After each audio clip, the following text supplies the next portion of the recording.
ദൈവനാമം മഹത്വപ്പെടുമാറാകട്ടെ. പ്രിയവായന സുഹൃത്തെ, അങ്ങേക്ക് യേശു കർത്താവിൻ്റെ നാമത്തിൽ സ്നേഹവന്ദനം. ഇന്ന് ഒക്ടോബർ 23, ഒന്നാമത്തെ വായനാഭാഗം.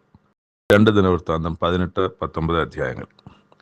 18-ാം അധ്യായം നമ്മൾ പരിശോധിക്കുമ്പോൾ യഹോശഫാത്ത് ഇപ്പോൾ രാജാവാണ്. അദ്ദേഹത്തിന് ധനവും മാനവും ഒക്കെ വളരെ ഉണ്ടായിരുന്നു. അദ്ദേഹം ഒരു കാര്യം ചെയ്തത്, വടക്കേ രാജ്യമായ ഇസ്രായേലിൻ്റെ രാജാവായ ആഹാബിൻ്റെ മകളായ അഥല്യയെ തൻ്റെ മകനായ യൊരോബാമിന് ഭാര്യയായി കണ്ടെത്തി. അത് ഒരു തെറ്റായ കാര്യമായിരുന്നു എന്നുള്ളത് നമ്മൾ ഈ 19-ാം അധ്യായത്തിൻ്റെ ആദ്യത്തിൽ വായിക്കുമ്പോൾ മനസ്സിലാവും. ഈ അധ്യായത്തിൽ അതിനെക്കുറിച്ച് അങ്ങനെ ഒരു സംഭവിച്ചത് തെറ്റാണെന്നുള്ളത് പറയുന്നില്ല. എന്നാൽ നമ്മൾ അടുത്ത അധ്യായത്തിൻ്റെ ആരംഭത്തിൽ അത് പറയുന്നുണ്ട്. ഇവിടെ ഈ സംബന്ധം കൂടി എന്നാണ് നമ്മൾ വായിക്കുന്നത്. ആഹാബിനോട് സംബന്ധം കൂടി, അത് നമ്മൾ മലയാളത്തിലുള്ളൊരു വാക്കാണ്. വിവാഹവുമായിട്ട് ബന്ധപ്പെട്ട് അമ്മായിയപ്പൻ അമ്മായിയമ്മ ഒക്കെ വരുന്ന ബന്ധത്തിലാണ് ഈ സംബന്ധം എന്ന വാക്ക് മലയാളത്തിലുള്ളത്. അത് യഥാർത്ഥത്തിൽ വിവാഹവുമായി ബന്ധപ്പെട്ട വിഷയം തന്നെയാണ്. ഇവിടെ യഹോശഫാത്തിൻ്റെ മകനെ ആഹാബിൻ്റെ മകളെ കൊണ്ട് വിവാഹം കഴിപ്പിച്ചു. അത് ചെയ്യാൻ പാടില്ലാത്തൊരു കാര്യമായിരുന്നു.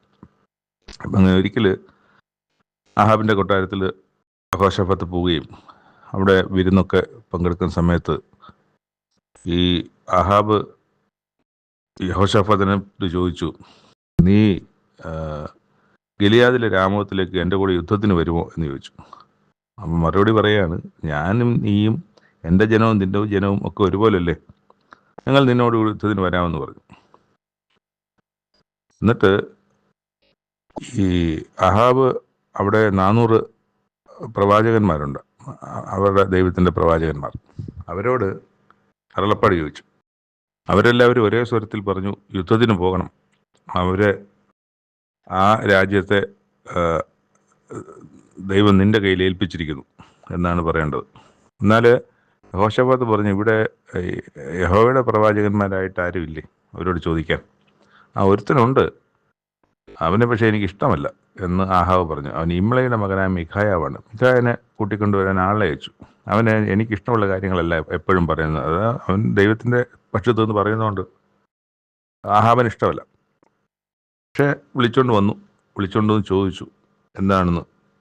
എന്നിട്ട് നീയും ഈ 400 പ്രവാചകന്മാർ പറഞ്ഞതുപോലെ ഗുണമായ കാര്യം തന്നെ പറയണമെന്ന് പറഞ്ഞു. ദൈവം പറയുന്നത് ഞാൻ പറയും എന്ന് പറയുകയും ചെയ്യുന്നുണ്ട്. പക്ഷേ ചോദിക്കുമ്പം ഈ മിഖായാവ് പറയുന്നത് അവർ പറയുന്ന പോലെ തന്നെ പറയും. അത് യഥാർത്ഥ കാര്യമായിരുന്നില്ല. ആ പറഞ്ഞ രീതിയിൽ ഈ കേട്ട് തരുന്നവർക്ക് മനസ്സിലാകത്തക്ക രീതിയിൽ ഒരു കളിയാക്കലിൻ്റെ ഒക്കെ ഒരു ശബ്ദം ഉണ്ടായിരുന്നിരിക്കണം. അപ്പോൾ പറയുകയാണ്, എത്ര പ്രാവശ്യം ഞാൻ നിന്നോട് സത്യം ചെയ്ത് പറഞ്ഞിട്ടുണ്ട്, നീ സത്യമല്ലാതെ യാതൊന്നും പറയരുതെന്ന്. അപ്പോഴാണ് യഥാർത്ഥ സത്യം മിഖായാവ് പറയുന്നത്. ഇടയനില്ലാത്ത ആടുകളെപ്പോലെ ഇസ്രായേലൊക്കെയും പർവ്വതങ്ങളിൽ ചിതറിയിരിക്കുന്നത് ഞാൻ കണ്ടു. അപ്പോൾ യഹോവ, ഇവർക്ക് നാഥനില്ല, ഇവർ ഓരോരുത്തരും തൻ്റെ വീട്ടിലേക്ക് സമാധാനത്തോടെ മടങ്ങിപ്പോകട്ടെ എന്ന് കൽപ്പിച്ചു. അപ്പോൾ ഇസ്രായേൽ രാജാവ് യഹോശഫാത്തിനോട്, ഇപ്പോൾ ഇസ്രായേൽ ഇത് ഇത്രയും പറഞ്ഞപ്പോഴത്തേക്ക് ഇസ്രായേലിൻ്റെ ആഹാബ് യഹോശഫാത്തിനെ പറയാണ്, ഇവൻ എന്നെക്കുറിച്ച് ദോഷമല്ലാതെ ഗുണം പ്രവചിക്കില്ലെന്ന് ഞാൻ നിന്നോട് പറഞ്ഞില്ലയോ എന്ന് ചോദിക്കും. അപ്പോൾ മിഖായാവ് തുടർന്ന് പറഞ്ഞു, എന്നാൽ ഇതാ കേട്ടുകൊള്ളുക, യഹോവയുടെ വചനം കേട്ടുകൊള്ളുക. യഹോവ തൻ്റെ സിംഹാസനത്തിൽ ഇരിക്കുന്നത് ഞാൻ കണ്ടു.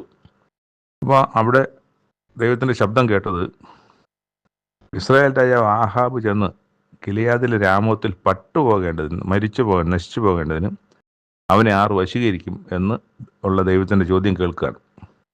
ഒരുത്തൻ ഇങ്ങനെ ഒരുത്തൻ അങ്ങനെയൊക്കെ പറഞ്ഞു. എന്നാൽ ഒരാത്മാവ് വന്ന് യഹോവയുടെ സന്നിധിയിൽ നിന്നിട്ട് പറഞ്ഞു, ഞാൻ അവനെ വശീകരിക്കുമെന്ന് പറഞ്ഞു. അപ്പോൾ ദൈവം ചോദിക്കണം, എങ്ങനെ വശീകരിക്കും? ഞാൻ ചെന്ന് അവൻ്റെ സകല പ്രവാചകന്മാരുടെ വായിൽ കളവിൻ്റെ ആത്മാവായിരിക്കും, കളവായിരിക്കും എന്ന് പറഞ്ഞു. അപ്പം അങ്ങനെയാണ് നമ്മൾ ഈ നേരത്തെ കേട്ട 400 പ്രവാചകന്മാരും യുദ്ധത്തിൽ പോകുക, നിങ്ങൾ യുദ്ധത്തിൽ വിജയിക്കുമെന്ന് പറഞ്ഞത് എന്നുള്ളതാണ് ഇവിടെ മിഖായാവ് പറയുന്നത്. അപ്പോൾ ദൈവം ആത്മാവിനോട് പറഞ്ഞു, നീ വശീകരിക്കും, നിനക്ക് സാധിക്കും, നീ ചെന്ന് അങ്ങനെ ചെയ്യുക എന്ന് പറഞ്ഞ് അങ്ങനെ ചെയ്യുകയും ചെയ്തു. ഇതാനോട് സംഭവിച്ചെന്നാണ് പറയുന്നത്. അപ്പം അവിടെ ഒരുവനുണ്ടായിരുന്നു, സിദക്കിയാവ് എന്ന് പറയുന്ന ഒരുത്തൻ. അവൻ വന്ന് മിഖായാവിൻ്റെ ചെകിട്ടത്തടിക്കുന്നു. എന്നിട്ട് ചോദിക്കുകയാണ്, ഏത് വഴിയാണ് എന്നെ വിട്ടിട്ട് ദൈവത്തിൻ്റെ ആത്മാവ്, യഹോവയുടെ ആത്മാവ് നിൻ്റെ അടുത്ത് വന്നതെന്ന് ചോദിച്ചു. അതിന് മിഖായാവ് പറയാം, നീ ഒളിക്കേണ്ടതിന് അറ തേടി നടക്കുന്ന ദിവസത്തിൽ നീ കാണും ഏത് വഴിയാണ് വന്നതെന്നുള്ളത്. ഇസ്രായേൽ രാജാവ് എന്ത് ചെയ്തു? ഈ മിഖായെ പിടിച്ച് കാരാഗ്രഹത്തിലാക്കി. ഞാൻ തിരിച്ചു വരുന്നതുവരെ ഇവന് ഞെരുക്കത്തിൻ്റെ അപ്പവും ഞെരുക്കത്തിൻ്റെ വെള്ളവും കൊടുത്താൽ മതി എന്ന് പറയും. മിഖായാവ് എല്ലാവരും കേൾക്കെ വിളിച്ചു പറഞ്ഞത്, നീ സമാധാനത്തോടെ വരുന്നുണ്ടെങ്കിൽ യഹോവ ഞാൻ മുഖാന്തരം അരുളി ചെയ്തിട്ടില്ല. അപ്പം നീ സമാധാനത്തോടെ വന്നാൽ ഞാൻ ഈ പറഞ്ഞത് കളവ്, നീ സമാധാനത്തിൽ വന്നില്ലെങ്കിൽ ഞാൻ പറഞ്ഞത് തന്നെ സംഭവിച്ചാൽ ഇത് ദൈവത്താൽ സംഭവിച്ചത്. ഇതാണ് മിഖായാവ് പറയുന്നത്. അങ്ങനെ ഇവർ രണ്ട് രാജാക്കന്മാരും കൂടെ യുദ്ധത്തിന് പോയി. യഹോശാഫാത്തിനോട് പറഞ്ഞു, നീ ഒരു കാര്യം ചെയ്യ്, ഞാൻ ഒളിച്ച് പടയിൽ കിടക്കാം, നീ രാജവസ്ത്രം ധരിച്ചോളാൻ പറയും. അപ്പം രാജവസ്ത്രം ധരിച്ചോളാൻ പറയുമ്പം എതിർന്ന ഇഷ്ടമുള്ള പട രാജാവിനെ തന്നെയല്ലേ ഉന്നം വെക്കുകയുള്ളൂ. അപ്പോൾ ആ രാജാവ് ആരെന്ന് നോക്കിയിട്ട് യഹോശാഫാത്തിനെ പുറകെ കിടന്ന് കൊല്ലാൻ വേണ്ടി ശ്രമിച്ചവർ. യഹോശാഫാത്ത് നിലവിളിച്ചു. ദൈവം യഹോവ അവനെ സഹായിച്ചു എന്നാണ് എഴുതിയിരിക്കുന്നത്. അവൻ യഥാർത്ഥ ഇസ്രായേൽ രാജാവ് അല്ല എന്ന് അവർക്ക് മനസ്സിലായി. അവനെ വിട്ടുപോയി ദൈവത്തിൻ്റെ കരുണ. അതാണ് അത് മനസ്സിലായിട്ടാണ് അവർ തിരിച്ചു പോകുന്നത്. പക്ഷെ ഒരുത്തന് എങ്ങാണ്ടോ കൊലച്ച വില്ല് ഇസ്രായേൽ രാജാവിൻ്റെ കവചത്തിനും പാതക്കത്തിനും ഇടയിൽ ചെന്ന് കൊണ്ടു. അപ്പോൾ ഇത് പൂർണ്ണമായും പടച്ചട്ടയൊക്കെ ഉണ്ടെങ്കിലും അതിനിടയ്ക്ക് ചില ഗ്യാപ്പ് ഉണ്ടായിരുന്നു. ആ ഗ്യാപ്പിലൂടെയാണ് ചെന്ന് കൊള്ളുന്നത്. എന്നിട്ട് കഠിനമായി മുറവേറ്റിട്ട് ഇസ്രായേൽ രാജാവ് സന്ധ്യ വരെ അരാമ്യർക്കെതിരെ രഥത്തിൽ നിവർന്നു നിന്നു. സൂര്യൻ അസ്തമിക്കുമ്പോഴത്തേക്ക് ആഹാബ് രാജാവ് മരിച്ചു പോവുകയാണ്. അപ്പോൾ ഈ പറഞ്ഞ മിഖായാവ് പറഞ്ഞ പ്രവചനം അവിടെ സംഭവിച്ചു. തിരിച്ച് ജീവനോടെ വരാൻ കഴിഞ്ഞില്ല എന്നുള്ളതാണ്. 19-ാം അധ്യായത്തിൽ യഹോശാഫാത്ത് യുദ്ധമൊക്കെ കഴിഞ്ഞ് തിരികെ വരുന്ന സമയത്ത് യേഹൂ ദർശകൻ യഹോശാഫാത്തിനെ എതിരേറ്റ് ചെന്നു. എന്നിട്ട് യഹോശാഫാത്തിനോട് പറഞ്ഞു, ദുഷ്ടന് സഹായം ചെയ്യുന്നത് വിഹിതമോ? യഹോവയെ പകയ്ക്കുന്നവരോട് നീ സ്നേഹം കാണിക്കുന്നുവോ? അതുകൊണ്ട് യഹോവയിങ്കൽ നിന്ന് കോപം നിന്റെ മേൽ വന്നിരിക്കുന്നു. നീ അശേര പ്രതിഷ്ഠകളെ നീക്കിക്കളയും ദൈവത്തെ അന്വേഷിപ്പാൻ മനസ്സ് വയ്ക്കുകയും ചെയ്യുന്നതിനാൽ നന്മ നിന്നിൽ കണ്ടിരിക്കുന്നു. അങ്ങനെ ഈ ദൈവത്തിന് ഇഷ്ടമില്ല എന്ന് പറഞ്ഞല്ലോ. അത് കഴിഞ്ഞ് യഹോശാഫാത്ത് യെരൂശലേമിൽ താമസിച്ചു. പെർഷ്യ മുതൽ എഫ്രൈമിലെ നാട് വരെ ജനത്തിൻ്റെ ഇടയിൽ വീണ്ടും സഞ്ചരിച്ച് അവരെ തങ്ങളുടെ പിതാക്കന്മാർ ദൈവമായ യഹോവയിലേക്ക് തിരിച്ചു വരുത്തി. ദേശത്ത് പട്ടണം തോറും യഹൂദയിൽ ഉറപ്പുള്ള പട്ടണങ്ങളിലൊക്കെയും ന്യായാധിപന്മാരെ നിയമിച്ചു. നിങ്ങൾ ചെയ്യുന്നത് സൂക്ഷിച്ചു കൊള്ളുവിൻ, നിങ്ങൾ മനുഷ്യർക്കല്ല യഹോവയ്ക്ക് വേണ്ടി അത്ര ന്യായപാലനം ചെയ്യുന്നത്. അപ്പോൾ മനുഷ്യൻ്റെ അനിഷ്ടങ്ങൾക്കനുസരിച്ചല്ല, ദൈവത്തിന് വേണ്ടി ന്യായപാലനം ചെയ്യുന്നത് കൊണ്ട് സത്യസന്ധമായി ആത്മാർത്ഥമായി ന്യായം തന്നെ പാലിക്കണം എന്ന് പറയുകയാണ്. ദൈവം നിങ്ങളോടുകൂടെ ഉണ്ട്. ആകയാൽ ദൈവഭയം, യഹോവ ഭയം നിങ്ങളിലിരിക്കട്ടെ, സൂക്ഷിച്ച് പ്രവർത്തിച്ചുകൊള്ളു. ഈ ന്യായാധിപന്മാരോട് യഹോശാഫാത്ത് പറയുന്ന കാര്യമാണ്. നമ്മുടെ ദൈവമായ യഹോവയുടെ പക്കൽ അന്യായവും മുഖപക്ഷവും കൈക്കൂലി വാങ്ങുന്നതുമില്ല. അതുകൊണ്ട് നിങ്ങളിലും അതുണ്ടാകരുത്. അതുകൊണ്ടാണ് അത് പറയുന്നത്. എന്നിട്ട് യെരൂശലേമിലും യഹോശാഫാത്ത് ലേവ്യരിൽ പുരോഹിതന്മാരിലും ഇസ്രായേലിൻ്റെ പിതൃഭവന തലമാരിലും ചിലരെ യഹോവയുടെ പാലനത്തിനായിട്ടും വ്യവഹാരം തീർക്കേണ്ടതിനായിട്ട് നിയമിച്ചു. എന്നിട്ട് അവർ യെരൂശലേമിൽ മടങ്ങി വന്നു. അവനവരോട് കൽപ്പിച്ചു എന്തെന്നാൽ, നിങ്ങൾ യഹോവ ഭയത്തോടും വിശ്വസ്തയോടും ഏകാഗ്ര ഹൃദയത്തോടും കൂടെ ഇങ്ങനെ പ്രവർത്തിച്ചു കൊള്ളണം. അതത് പട്ടണത്തിൽ പാർക്കുന്ന നിങ്ങളുടെ സഹോദരന്മാർ വിവിധ രക്തപാതകളെയും ന്യായപ്രമാണത്തെയും കൽപ്പനകളെയും ചട്ടങ്ങളെയും വിധികളെയും സംബന്ധിച്ച് ഏതൊരു വ്യവഹാരം നിങ്ങളുടെ മുമ്പിൽ കൊണ്ടുവന്നാലും അവർ യഹോവയോട് അകൃത്യം ചെയ്തിട്ട് നിങ്ങളുടെ മേൽ നിങ്ങളുടെ സഹോദരന്മാരുടെ മേലും ക്രോധം വരാതിരിക്കേണ്ടതിന് നിങ്ങൾ അവർക്ക് ബുദ്ധി ഉപദേശിച്ചു കൊടുക്കണം. നിങ്ങൾ കുറ്റക്കാരാതിരിക്കേണ്ടതിന് അങ്ങനെ ചെയ്യും. മഹാപുരോഹിതനായ അമര്യാവ് യഹോവയുടെ എല്ലാ കാര്യത്തിലും യഹൂദഗ്രഹത്തിൻ്റെ പ്രഭുവായ ഇശ്മായേലിൻ്റെ മകൻ സെബദ്യാവ് രാജാവിൻ്റെ എല്ലാ കാര്യത്തിലും നിങ്ങൾക്ക് തലവന്മാരായിരിക്കുന്നു. ലേവ്യരും ഉദ്യോഗസ്ഥന്മാരായി നിങ്ങൾക്കുണ്ട്. ധൈര്യപ്പെട്ട് പ്രവർത്തിച്ചുകൊള്ളുക. നല്ലവരോടുകൂടെ ദൈവം യഹോവ ഇരിക്കും. യഹോശാഫാത്തിന് ഇങ്ങനൊരു തെറ്റ് സംഭവിച്ചു എങ്കിലും യഹോശാഫാത്ത് ദൈവത്തിൻ്റെ വഴി വിട്ട് നടക്കുന്നില്ല എന്നാണ് നമ്മൾ ഈ അധ്യായത്തിൽ വായിക്കുന്നു. പക്ഷേ വലിയൊരു തെറ്റ് കാരണം, അങ്ങനത്തെ സംബന്ധം ഉണ്ടായത് കാരണം അവർ ഒരുമിച്ചൊരു യുദ്ധത്തിന് പോകേണ്ടി വന്നു. മാത്രമല്ല, ഈ അഹാബ് എന്ന് പറയുന്ന ഇസ്രായേലിലാണെങ്കിലും അഹാബിൻ്റെ ഭാര്യ ഇസബൽ സീതോന്യ രാജാവിൻ്റെ മകളാണ്.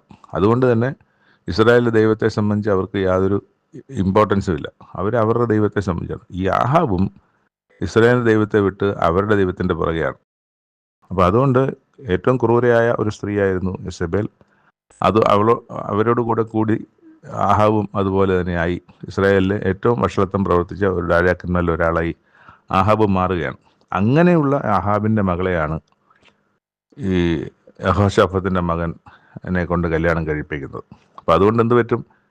അവിടെ ആഹാബിന് സംഭവിച്ച ആ അപജയം ഇവിടെ നാളെ യഹൂദയിലും സംഭവിക്കാൻ പോവുകയാണ്.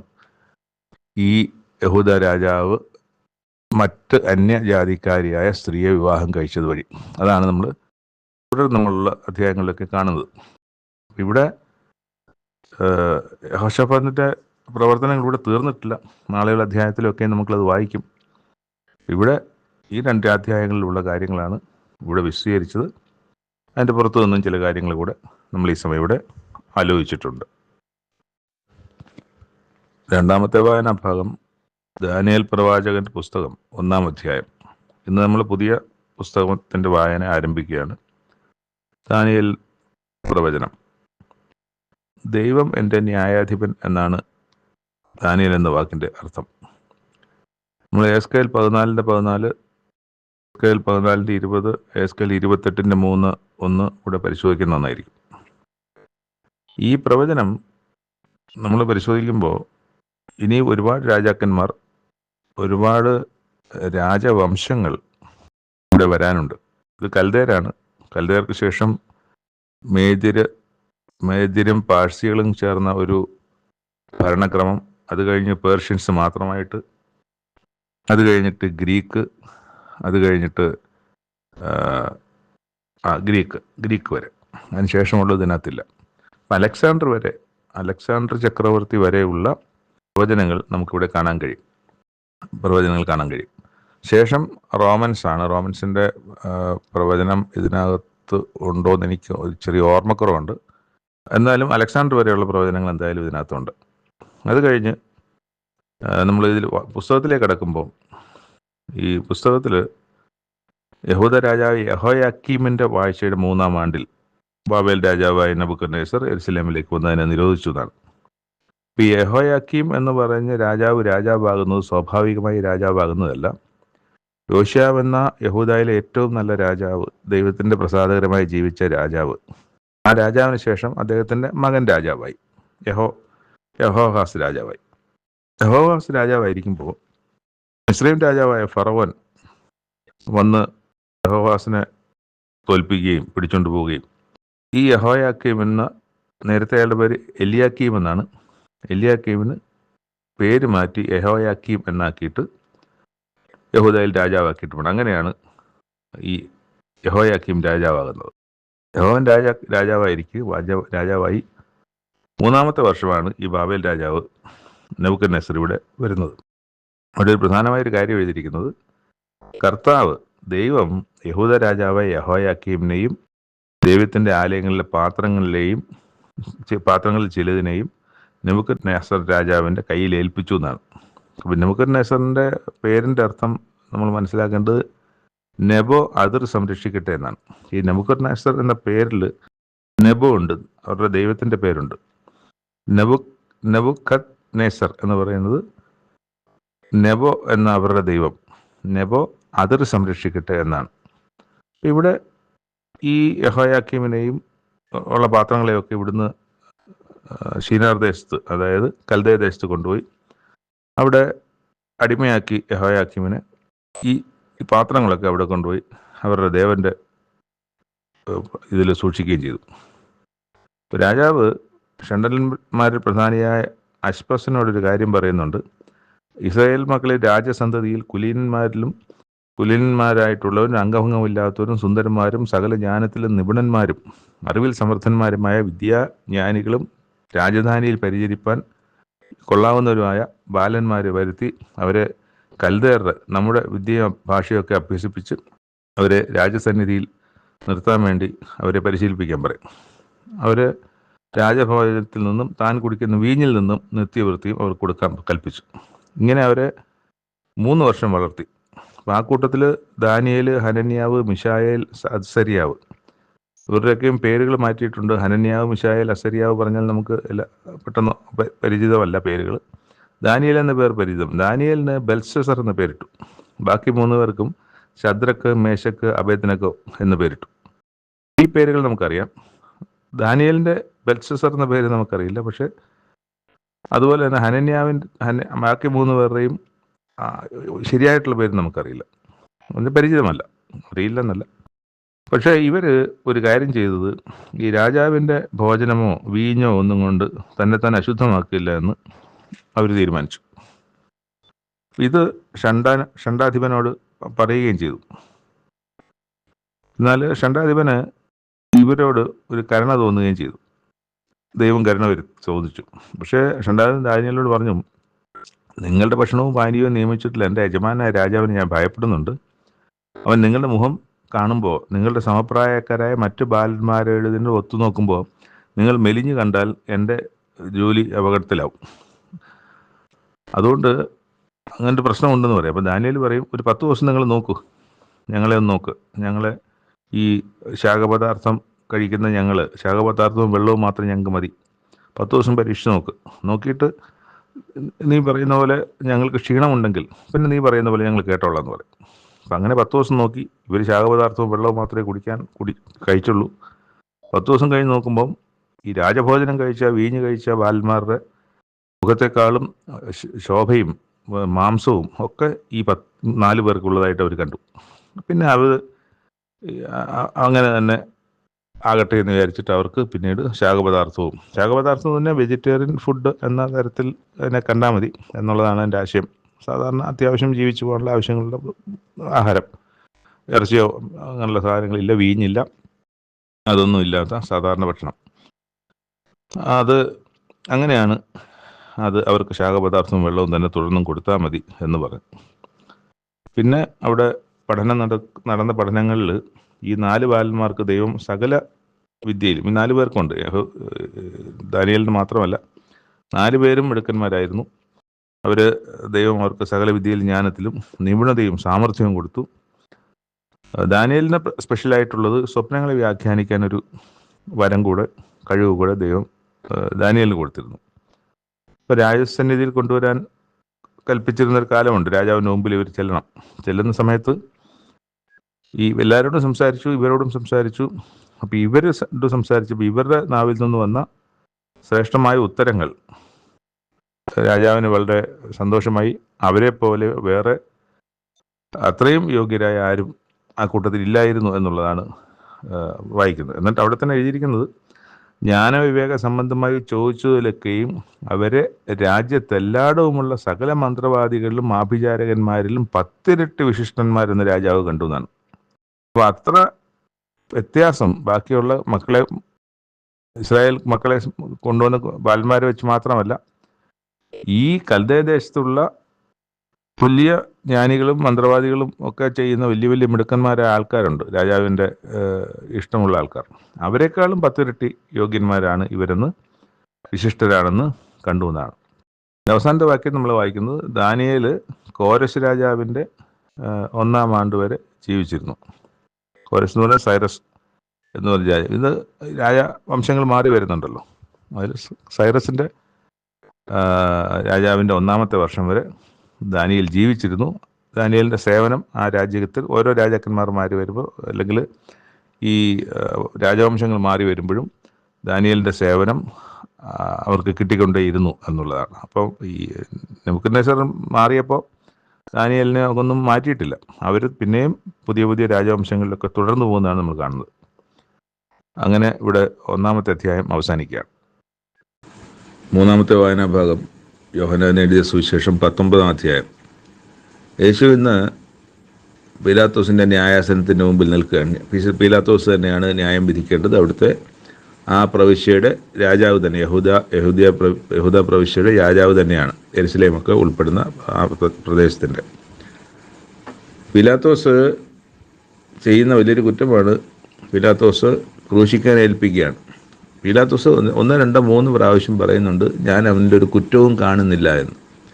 മനുഷ്യൻ്റെ ന്യായപ്രമാണം, മനുഷ്യൻ്റെ നിയമപ്രകാരമാണെങ്കിൽ പോലും പീലാത്തോസ് വലിയ കുറ്റവാളിയാകാൻ കാരണം പീലാത്തോസിൻ്റെ നാവിൽ നിന്ന് തന്നെ പറയുന്നുണ്ട് പല പ്രാവശ്യം, ഞാൻ അവനിൽ ഒരു കുറ്റവും കാണുന്നില്ല. ഞാൻ അവനിൽ ഒരു കുറ്റവും കാണുന്നില്ല എന്ന് പറഞ്ഞിട്ട് നിങ്ങൾ കൊണ്ടുപോയി ക്രൂശിക്കാൻ പറയുന്നത് എങ്ങനെ ശരിയാകും? കുറ്റം കണ്ടെങ്കിൽ ക്രൂശിക്കാൻ പറയാം, കുറ്റം കണ്ടില്ല എന്ന് പറയുകയും പറഞ്ഞിട്ട് അതേ ആൾ തന്നെ പറയുകയാണ്, നിങ്ങൾ നിങ്ങളുടെ നിയമപ്രകാരം കൊണ്ടുപോയി ക്രൂശിക്കാൻ പറയുകയാണ്. ഇതിനിടയ്ക്ക് യേശുക്രിസ്തുവിനോട് ചോദിക്കുന്ന 3-ാമത്തെ ചോദ്യഭാഗത്ത് ചോദിക്കുന്നുണ്ട്, നീ സംസാരിക്കുക, ഞാൻ ചോദിക്കുന്നത് നീ മറുപടി പറയുന്നില്ലല്ലോ. എനിക്ക് നിന്നെ ക്രൂശിപ്പാൻ അധികാരമുണ്ടെന്നും നിന്നെ വിട്ടയപ്പാൻ അധികാരമുണ്ടെന്നും നീ അറിയുന്നില്ലേ? നിന്നെ വിട്ടയക്കാനും എനിക്ക് അധികാരമുണ്ട്, ക്രൂശിക്കാൻ കൊടുക്കാനും അധികാരമുണ്ട്. അപ്പോൾ ക്രിസ്തു പറയുന്നൊരു കാര്യമുണ്ട്, മേലിൽ നിന്ന് നിനക്ക് കിട്ടിയിട്ടില്ലെങ്കിൽ എൻ്റെ മേൽ നിനക്ക് ഒരു അധികാരവും ഉണ്ടാകില്ലായിരുന്നു. അപ്പം മേലിൽ നിന്ന് നിനക്ക് അധികാരം കിട്ടിയതുകൊണ്ടാണ് എൻ്റെ മേൽ നിനക്ക് അധികാരമുണ്ടെങ്കിൽ നീ ഓർത്താൽ നിനക്ക് നല്ലതെന്നുള്ളതാണ് ഇവിടെ പറയുന്നത്. അപ്പം അത് കഴിഞ്ഞിട്ട് പെസഹായുടെ ഒരുക്കനാൾ ഏകദേശം 6 മണി നേരമായിരുന്നു. അപ്പോൾ വൈകുന്നേരം 6 മണിയായോ? ഉച്ചയ്ക്ക് 12 മണി ആയിരുന്നു. അപ്പോൾ അവൻ യഹൂദന്മാരോട്, ഇതാ നിങ്ങളുടെ രാജാവ് എന്ന് പറഞ്ഞു. അപ്പോൾ അവരാണെങ്കിലോ ഇത് നേരത്തെ ഇതുപോലെയാണ്, അവനെ വിട്ടുകൊടുക്കാൻ വേണ്ടി കൊടുക്കുമ്പം അവനെ ക്രൂശിക്കുക എന്ന് നിലവിളിക്കുന്നുണ്ട്. അവനെ കൊന്നുകളക, അവനെ ക്രൂശിക്കുക എന്ന് നിലവിളിക്കുന്ന ഒരു ജനം അവൻ്റെ മുമ്പിലുണ്ട്. അതിനൊരു കാരണം ഇവർ പറയാൻ നമ്മൾ വായിക്കുന്നത്, ഞങ്ങൾക്കൊരു ന്യായപ്രമാണമുണ്ട്, അവൻ തന്നെത്താൻ ദൈവപുത്രനാക്കിയത് കൊണ്ട് ആ ന്യായപ്രമാണ പ്രകാരം അവൻ മരിക്കേണ്ടതാകുന്നു. ഇത് അവർക്ക് അതിനെ സംബന്ധിച്ച് കുറ്റബോധമില്ലാത്തത് ഇതുകൊണ്ടാണ് അവൻ ന്യായപ്രമാണ പ്രകാരം മരിക്കേണ്ടതാണ്. ന്യായപ്രമാണത്തിൻ്റെ കൽപ്പന പ്രകാരം ദൈവത്തോട് സമനാക്കുന്നതോ ദൈവത്തെ നിഷേധിക്കുന്നതോ ദൈവത്തെ തള്ളിക്കളയുന്നതിനോ ഒക്കെ ആയിട്ടുള്ളവന് വധശിക്ഷയാണ് വിധി. അതുകൊണ്ടാണ് അവർ അത് ന്യായമായ കാര്യമാണ് എന്ന് പറഞ്ഞ് യേശുവിനെ കൊല്ലാൻ ശ്രമിക്കുന്നത്. അപ്പം അവിടെ മഹാപുരോഹിതൻ പറയുന്നുണ്ട്, എന്നിട്ട് ഇയാൾ ചോദിക്കും, നിങ്ങളുടെ രാജാവിനെ ഞാൻ ക്രൂശിക്കണമോ? നിങ്ങളുടെ രാജാവിനെ ഞാൻ ക്രൂശിക്കണമോ എന്ന് പീലാത്തോസ് അവരോട് ചോദിച്ചപ്പോൾ മഹാപുരോഹിതന്മാർ പറയുകയാണ്, ഞങ്ങൾ കൈസരല്ലാതെ മറ്റൊരു രാജാവില്ല. അപ്പം ഇവനല്ല ഞങ്ങളുടെ രാജാവ്, കൈസരാണ് ഞങ്ങളുടെ രാജാവ്.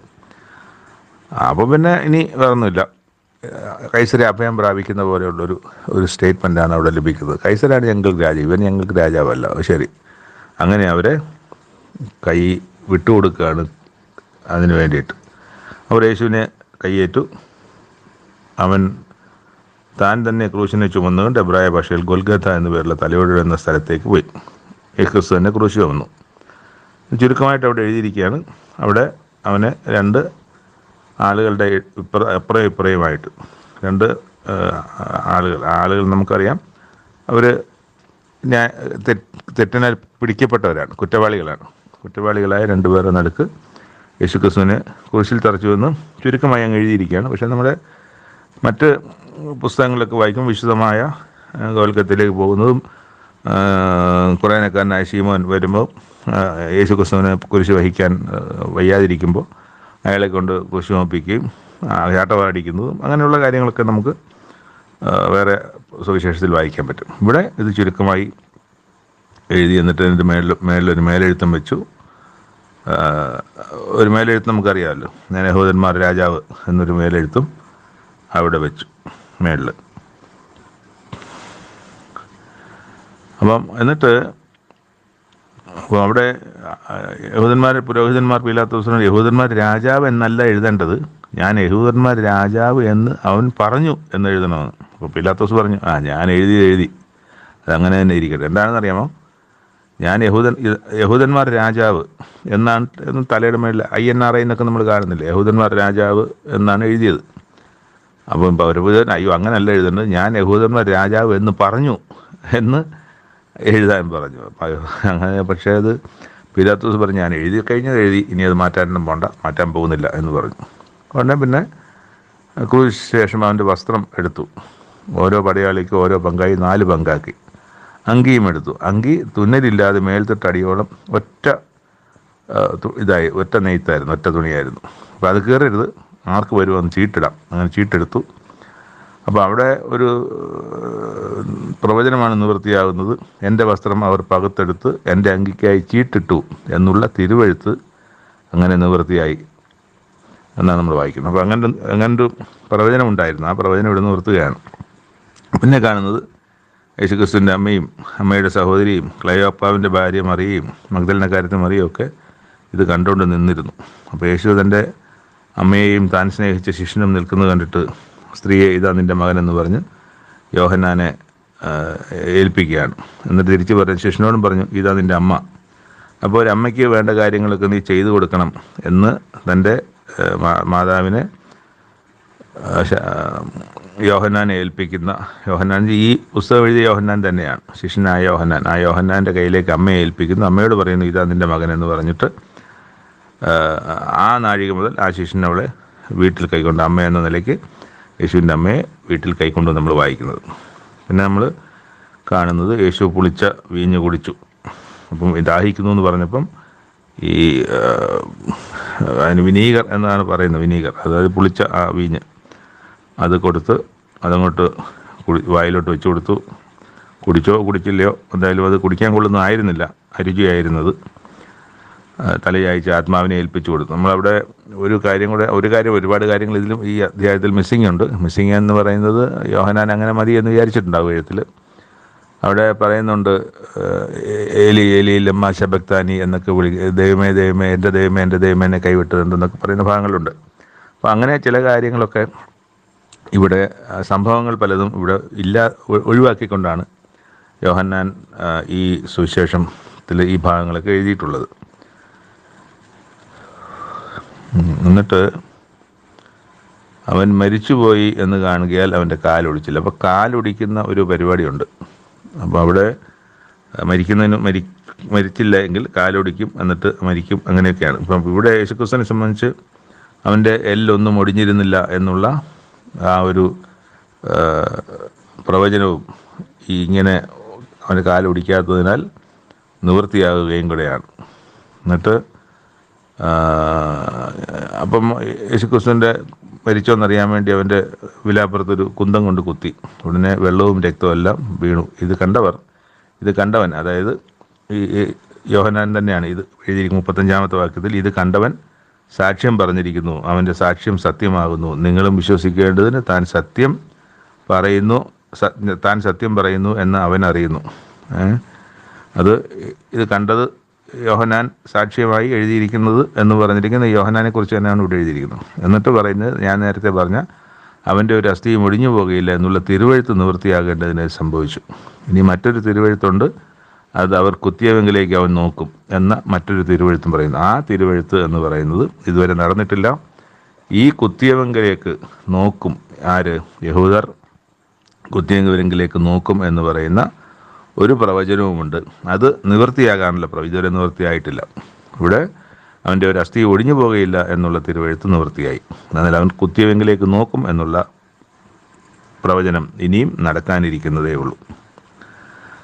അപ്പോൾ അതാണ് ഇതിനകത്തുള്ള പ്രധാനപ്പെട്ട ചില കാര്യം. പിന്നെ അരിമഥ്യയിലെ യോസഫ് യേശുവിൻ്റെ ശരീരം എടുത്തു കൊണ്ടുപോയി അനുവാദം ചോദിച്ചു. പിലാത്തോസ് വിട്ടുകൊടുത്തു. ആദ്യം രാത്രിയിൽ അവൻ്റെ അടുക്കൽ വന്ന നിക്കോദെമസും ഏകദേശം 100 റാത്തൽ മൂറും അകലും കൊണ്ടുള്ള ഒരു കൂട്ട് കൊണ്ടുവന്നു. അവർ യേശുവിൻ്റെ ശരീരം എടുത്ത് യഹൂദന്മാർ ശവം അടക്കുന്ന മര്യാദ പ്രകാരം അതിനെ സുഗന്ധവർഗത്തോടുകൂടി ശീല പൊതിഞ്ഞ് കെട്ടി അതിനെ ക്രൂശിച്ച സ്ഥലത്ത് ഒരു തോട്ടം, ഒരു മുന്തിരിത്തോട്ടമൊക്കെ ആരെയും വെച്ചിട്ടില്ലാത്തൊരു കല്ലറയൊക്കെ ഈ ജോസഫിനുണ്ടായിരുന്നു. അപ്പോൾ ജോസ് ആ കല്ലറയിൽ കൊണ്ടുവച്ച് സുഗന്ധദ്രവ്യങ്ങളൊക്കെ ഇട്ട് അടക്കി കല്ല് നീക്കി വെച്ച്, പിന്നെ അവിടെ പടയാളികൾ അവിടെ ഉണ്ട്. പടയാളികളെല്ലാം കൂടെ ഇവിടെ കാവൽ നിൽക്കുകയാണ്. കാരണം മോട്ടിച്ചുകൊണ്ട് പോകും എന്നൊരു കാര്യം പറഞ്ഞിട്ടുണ്ട്. മോട്ടിച്ചുകൊണ്ട് പോയിട്ട് അവൻ ഉയർത്തെഴുന്നേറ്റു എന്ന് പറയും.